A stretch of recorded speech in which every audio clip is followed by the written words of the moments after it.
আসসালামু আলাইকুম। সবাই কেমন আছেন? জানি আলহামদুলিল্লাহ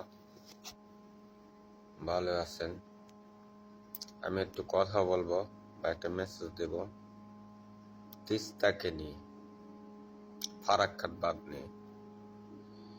এই ফারাক্কাত বাঁধ তিস্তার উপর দিয়ে কয়েকটা ডিস্ট্রিক্টের মধ্যে আছে।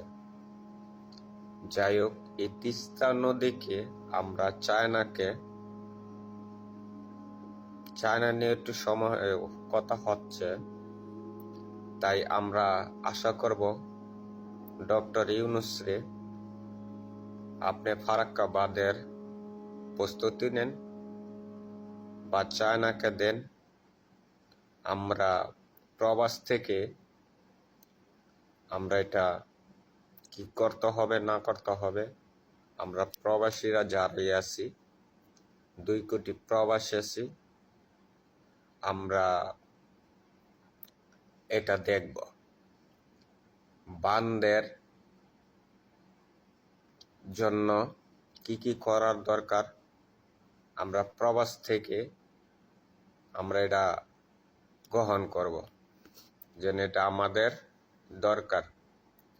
আমাদের পানি কিভাবে আটকানো যায় বা আমাদের মাঝে পানি কিভাবে রাখা যায় সেই প্রস্তুতিটা নেন। তিস্তা নদীকে আমরা যতটুকু দরকার গভীর করার, যতটুকু গভীর করলে আমাদের পানি থাকবে বা আমাদের কাজে আসবে, ততটুকুই, বেশিও না কমও না। তা আপনাকে আমি বলবো, ডক্টর ইউনূস স্যার, আপনাকে আমি সম্মান করি, আপনার ছেলের সমান বয়স, আমি ছেলে হিসাবে বলছি। তবে আপনি এটা গ্রহণ করছেন আপনি একটা দেশ এর একটা প্রধানমন্ত্রী, এখন বর্তমানে একটা দেশের একটা প্রধানমন্ত্রী, আপনি যে কদিনই আসছেন তো বিষয় করে, ঠিক আছে, আপনি যেই কোনো একটা বিষয় নিয়ে আপনি এইটা গ্রহণ করেন, এটা শেষ করার বা এটা শুরু করে দিয়ে যান। আপনি চলে যাবেন, ঠিক আছে, আপনি কে আমরা সময় দিতে আসি বা সময় দেওয়ার দরকার। সময় কি এখন বাংলাদেশের প্রতিটা মানুষ, প্রতিটা জনগণ, 18 কোটি মানুষের আপনার মুখের দিকে চাই আছে। আপনি কি করবেন সেটা আপনার ব্যাপার। আমি কিছু কিছু মানুষে বলবো, যত কটা দল আছে, ডক্টর ইউনূসরে চাপ দিয়ে কোনো লাভ নেই। ডক্টর ইউনূসরে আপনারা একটু কাজ করার সময় দেন, সুযোগ দেন, কাজ করতেছে, সুযোগ দেন। আপনারা নির্বাচনের লেগা, ঠিক আছে, নির্বাচন হবে, তো নির্বাচনটা যেন হবে, কিভাবে হবে সেটারও একটু ত্বরিত করতে দেন, সময়টা দেন। সময় ছাড়া শোনেন, সময় অল্প সময় কিন্তু কাজ হয় না, একটু সময় লাগবে, একটু সময় দেন, ডক্টর ইউনূসের সময় দেন। আশা করি আমাদের ভালো দিকই আসবে, ঠিক আছে। এই তিস্তা নদী নিয়ে অনেক দিন ধরে শুনতেছি ভারত করবে করবে করবে। ভারত কিন্তু এটা করার পদ্ধতি নেয় নাই। তা আশা করব এটা আমাদের করার একটু দরকার আছে। ইফ কিছু হইলই, ভারত কিছু হইলে উন্নাকালে, গরমকালে, উন্নাকালে পানি তিস্তা নদীকে শুকায় হেলায়। তিস্তা নদী কাজে আসে না গরমকালে। এখন বর্ষাকালে তো মনে আছে পানি ছেড়া দেয়, তিস্তা নদীকে পানি ছেড়া বাংলাদেশে বাসায় দেয়। তা আশা করব এটা ভারত বিরোধী। ভারতে যেসব পানির দরকার ওসব পানি দেয় না, আর পানির যেসব প্রয়োজন নাই ওসব পানি দিয়ে থয়ে দেয়। তো এটা তো আমাদের কোনো ইয়ে নেই, এটা আমাদের লগে নামে বন্ধু করতেছে, নামে বন্ধু সাজতেছে। তাই এই বিষয় নিয়ে আমি ডক্টর ইউনূসরে বলবো, ডক্টর ইউনূস আপনি পদ্ধতি নেন। আমি আবারও বলছি, এটা ভারতের সাথে এক পর্যায়ে আমাদের যুদ্ধ। যদি যুদ্ধ করতে চায় তো ভারতরে বলেন কবে যুদ্ধ করব, কয় তারিখে কি করব না করবো, ঠিক আছে? আমরা প্রস্তুত, আমরা প্রবাসীরা প্রস্তুত। এই পানি কিভাবে আমাদের বাংলাদেশের মানুষকে কিভাবে বাঁচানোর জন্য, কিভাবে পানি আটকানোর জন্য, এই তিস্তা নদীকে কিভাবে সুরক্ষা রাখার জন্য আমরা কি কি করার দরকার, আপনি খালি প্রস্তুতি নেবেন। আমরা প্রবাস থেকে আমরা এটা গ্রহণ করব, আমরা প্রবাসীরা। আর প্রতিটা জেলা জেলা কতটা গড় আছে, কতটুক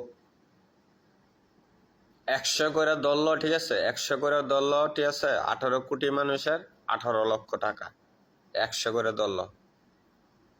আমরা আশা করব বাংলাদেশ দিতে বাধ্য, জনগণ দিতে বাধ্য,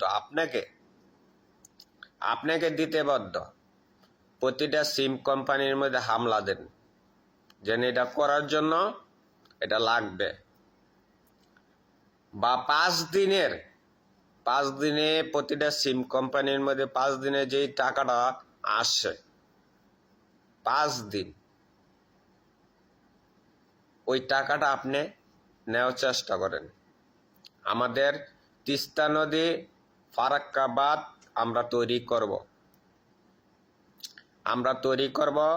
এখানে আমরা একটা সেন্টিমেন্ট করব বা বিজনেস করব। আমরা এটা নিয়ে এখানে 2 পারে বিজনেস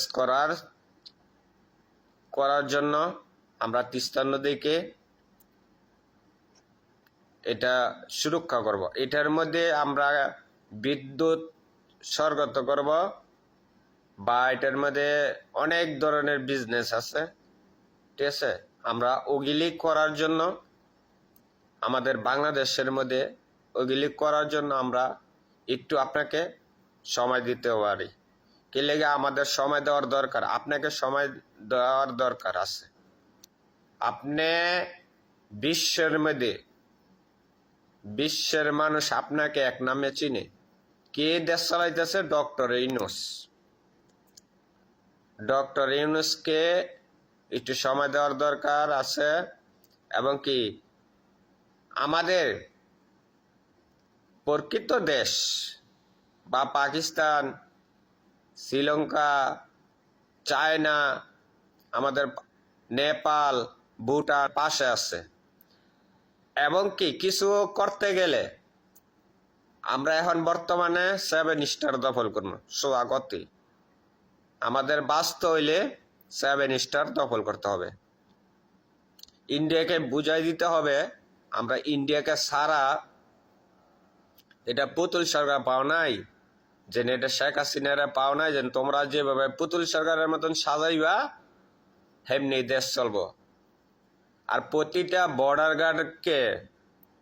বর্ডার গার্ডে আমাদের সেনাবাহিনী, বিডিআর বাহিনী, নৌবাহিনী, বিমান বাহিনীকে তলব দিতে বলছি, যে ভারত থেকে একটা লাশ পড়বে, আমাদের বাংলার মাটিতে একটা লাশ আসবে বা একটা লাশ পড়বে, লাশের বদলে লাশ আমরা এটা উপহার দেব। এটা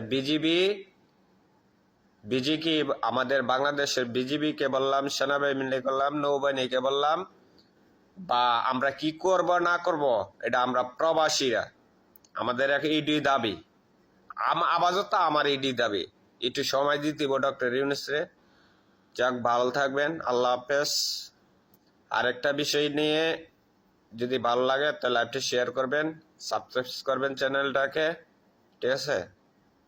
আর এটাকে